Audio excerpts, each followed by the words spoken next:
next speaker is Chandan Singh, and the title is Grothendieck-Teichmüller Symmetries of Tangles. Thank you so much. I would like to begin by thanking organizers for giving this opportunity. My goal for today is to sort of give a skeleton version of this joint work with my advisor Marcy Robertson, where we try to give different characterization of Grothendieck-Teichmüller groups via homotopy theoretic methods. Right. And my talk will be sort of more general, and I'm happy to answer any sort of technical questions, the specifics later on. Okay. So in the next 20 minutes, I'll try to answer 2 what questions and 1 how question. So the story begins in the quest of sort of understanding this mysterious absolute Galois group of rationals. It's basically a collection of field automorphisms of algebraic closure of Q. This is the underlying field Q. And so far, we only know 2 explicit elements of this group. Full presentation is this group in particular is a profinite group. And Grothendieck's idea was to understand this group via expression on geometric and topological objects, rather than arithmetic numbers, or rather than using sort of techniques from field theory. In particular, we noticed that this group actually acts on this moduli space of genus 0 curves with sort of n marked boundary points. In this particular case, I focus on 4 because this is where sort of easiest to recognize the Teichmüller group. So he constructed this Galois action on the outer automorphisms of this profinite completion of free group on 2 generators, right? And the free group appears as an Itale fundamental group of this moduli space. And here, this moduli space 0, 4 can be seen as a projective line minus 3 points, where the point sort of the generator X represents a loop around 0, generator Y represents a loop around 1, and the loop around sort of infinity is given by the product of these 2 generators, and then you take the inverse, XY inverse. Again, the idea was to define a group which made out of something very topological that can be identified with this absolute Galois group of rationals. So then again, the idea was to construct something in the middle, which later on Drinfeld formalized as GT. It's kind of factored through this Galois action to this outer automorphism groups, right? And the action is precisely given by the things that I have written here. So if you start with the Galois element,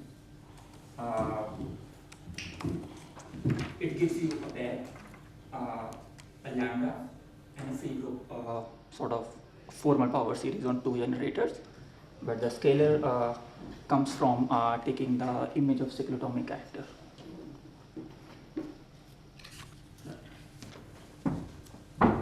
The key idea here is to observe that this group is related to braids. That's the main idea. And then we're sort of going to exploit this idea further to see what characterization I can give. Right. Before that, yes. So then Drinfeld sort of formally defined this group as a pair of things where lambda is a scalar, and that's its formal power series on 2 variables, which requires to satisfy 3 conditions. The first condition, this is called the involution condition. This is the hexagon condition and the pentagon condition. Thanks to Furusho that we know that this condition is enough because this implies two hexagon equation. Unipotent case. They might No, case. Sorry? no. Pro-unipotent case. That's This true, is but what, that was my next sentence. Oh, sorry. Yeah. So in pro-finite case, we don't know. So at least in pro-unipotent case, the presentation is much simpler. Pentagon is enough. And this usually comes in three flavors: pro-unipotent, pro-finite, and pro-L completion. And these groups are, like, in a loose sense, only differ by different completions, which means that one group is larger than another group. And this group is most close to this absolute calculated fraction. And we know that this action is faithful due to Ihara. Again, thanks to Enriquez, Damien Clark, and Martin Gonzalez, that now we have a formal theory of elliptic version, cyclotomic version, and ellipsotomic version. It's a combination of these two of Grothendieck-Teichmüller groups, and a fully functional rational homotopy theory behind this. This group is very important for many reasons. It shows up at various places of mathematics, which seems to be unrelated. So it shows up in the theory of algebras, basically linking various sort of quantum groups to the Galois symmetries. Etinkov-Kazdan sort of used sort of elements of graded GT to solve this quantization problem, which basically means that every Lie algebra admits, I think finite dimensional Lie algebra admits a quantization. And then later on, Kontsevich and sort of developed more machineries to basically show that how elements of GT sort of parameterizes deformation quantization of Poisson structures. Then later on, the same paper sort of pointed by Kono, this group also shows up in Kashiwara 1 theory. There's an action, GT action on Kashiwara 1 groups. And then Willwaker, like sort of, I think this was before this paper, showed that this graded Grothendieck-Teichmüller group can be seen as a zeroth cohomology of Kontsevich graph complex. So this also is very useful in cohomology of graph complexes and also moduli spaces. Then also, like, immediately after that, Merkulo and Willwaker sort of combined together, and they also gave a similar but slightly different characterization of this group using Lie algebra property. And then more recently, GT enters Goldman-Torrey theory. It's a sort of a study of free loop spaces on Riemann surfaces with synergy and boundary components. Well, big thanks to Barnathan that this is the same 98 paper, which kind of provides a very sort of a systematic language to understand this Grothendieck-Teichmüller group. And that was the entry point for rational homotopy theory into Grothendieck-Teichmüller theory. Grothendieck-Teichmüller theory is basically a sort of capturing absolute Galois group into geometric symmetries of this moduli space of genus G and algebraic complex curves. That's called Grothendieck-Teichmüller theory. And now, with this formal language provided by Barnathan, Benoit Fraisse sort of built this entire rational homotopy theory of operators around it, and now we have a fully functional of sort of definition, operatic definition of this group. And then, like, this operatic sort of language became more popular after Joe's sort of influential paper. Right. Okay, so let me briefly tell you what an operator is, because this is where sort of I come in. I look at these theory more from a rational homotopy theory perspective. Basically, I use different types of operators in topological spaces, and try to see what what new things can I say about these groups and how this operatic machinery fits in Kashiwara-Bond theory. So an operand is basically sort of sequence of mathematical objects which comes with sort of nicely behaved like compositions, operations. So each operation here can be seen or modeled by a tree, and operatic composition, for example, let's say in ith arity is simply given by plugging one of the output into the ith in. That's the main idea. And you can sort of model these type of composition operations in sort of various spaces. So, for example, in the morphism operand, in vector spaces in particular, same idea. You have one operation, you plug in the ith arity, and you get something in k plus m minus n. Right. Perhaps the most used example, the operand of little disks. I probably will not. I assume that sort of everybody is familiar with this, and the operand of frame little disks. They are just differ by rotation data, and these operads are closely related to braids and ribbon braids, which helps me define this operand in groupoids, operand of parenthesized braids and operand of parenthesized ribbon braids. I think I will also not explain this, as Kuno will very well explain this, but now this is in operatic setting. The operatic composition here is simply given by replacing, let's say, the strands, in this case in first arity, replacing sort of this strand labeled by 1 by this whole strand. That's the operatic composition. But this is the main layer. This operand admits a cyclic structure in the following sense. So an operand admits a cyclic structure if there are collection of action maps which are compatible with operatic compositions. Right? And the cyclic structure, sort of the idea is to rotate one of the inputs, sort of replace one of the inputs by the output and one of the outputs by the input. This is sort of a geometric picture to keep in mind. And Burdney later on showed that this operand of frame little disk admits a cyclic structure. And this operand is actually closely related to the operand of parenthesized ribbon braids, as this is a groupoid model.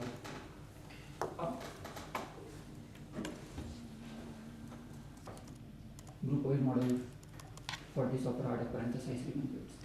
So this operand is cyclic, but does that imply that its groupoid model is cyclic?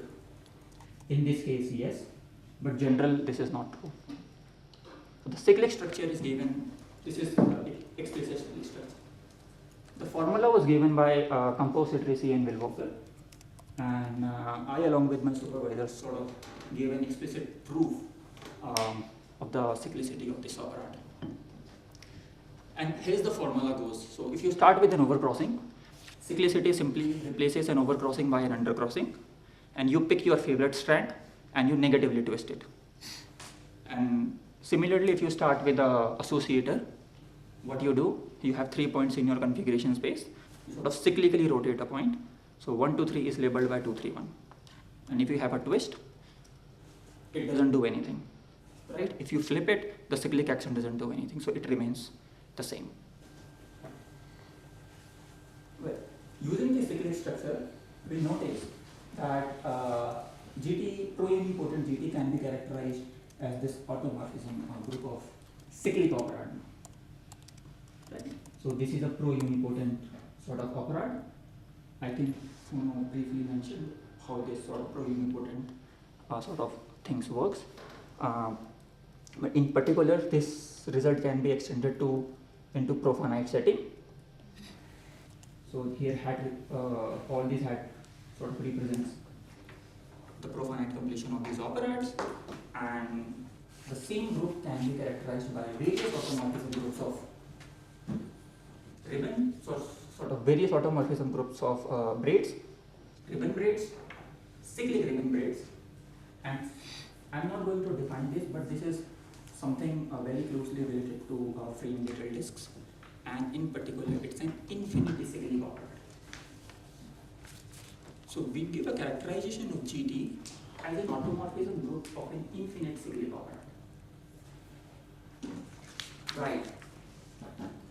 Now, as a consequence, now that I have this access to this sort of new characterization with cyclicity, what else can I do?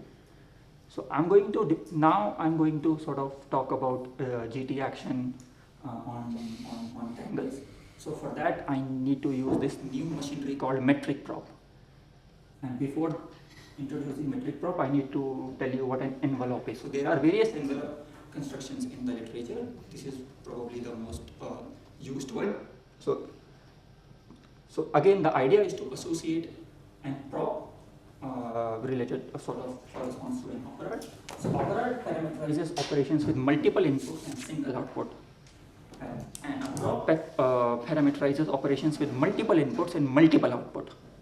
So this procedure sort of basically gives you a prop out of an operand. And this envelope construction is a left adjoint to the forgetful function.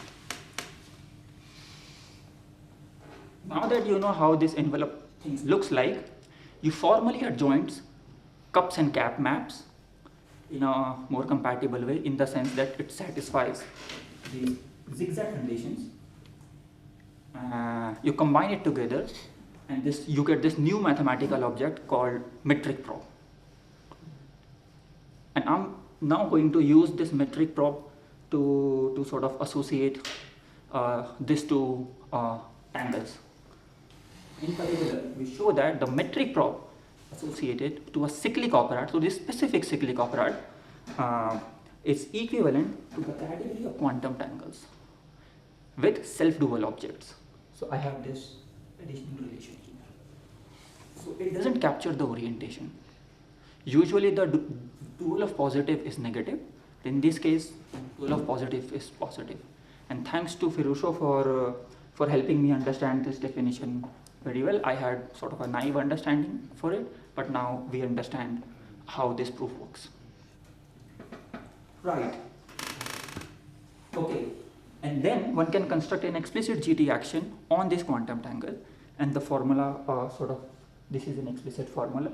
So we already know that how GT acts on overcrossing associator and this twist, but then there is a compatible way to act on cups and cap maps, which in particular looks like this in a more sort of diagrammatic way.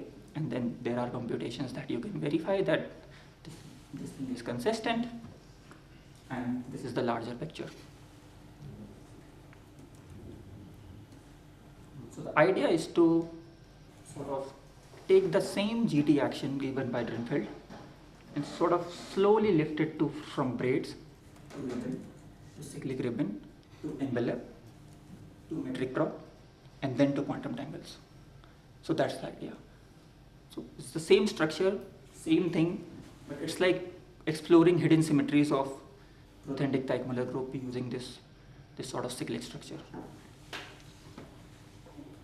So I would also like to point out that in the pro-unipotent setting, Castle and Wright here in 98 sort of gave the formula, and the formulas are similar in our case. And then we wanted to show that how this direct GT action on tangle, is it a lifting from the braid, or is it just it comes out of nowhere? So by this procedure, it turns out that the formula given by Castle and Wright sort of literally coincide from the same structure given by Drinfeld, and then this slowly add more and more and more structure, and then you recover the same action given by Castle and Wright. I would like to end my talk with some final remarks. So that's the larger theme. The larger idea is to sort of build more operatic models for knotted objects and then study GT actions on these things. And for me, in the spirit of the conference, my homework is to construct GT actions and hence Galois action on virtual tangles. When I say action, I mean direct action on welded tangles and B tangles. And then see how this cyclicity sort of, how can I capture this cyclicity into Kashiwara 1 theory. So yeah, I'm working on these two questions. So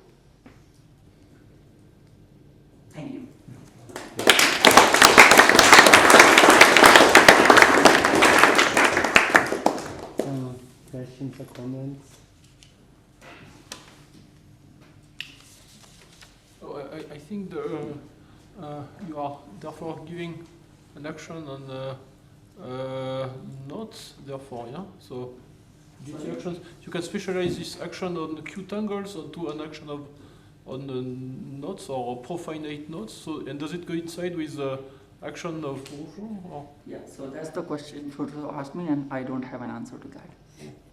So they are very closely related. So, but I'm not sure if they're the same action or not. Yeah.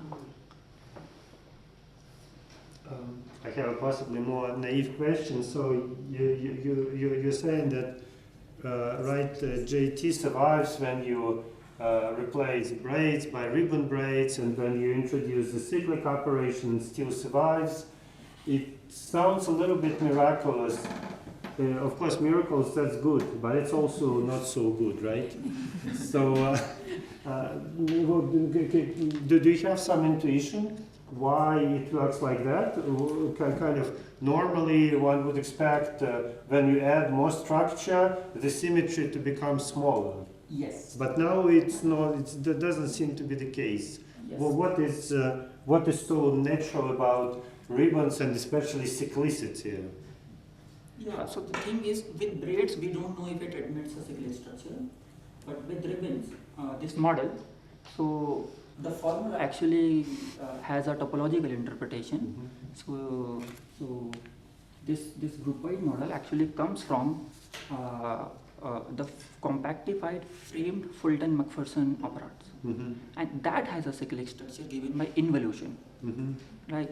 And that can be seen as a sort of, if you hit this operand with a fundamental groupoid functor from top to groupoid, and the output is PRP. And the same sort of cyclic action translates into sort of this positive twist and negative twist and overcrossing and undercrossing of these ribbons. So technically it's the same cyclic action, but it appears differently, it looks differently when I work with groupoids. Okay, thank you. Any questions or comments? If not, thanks again.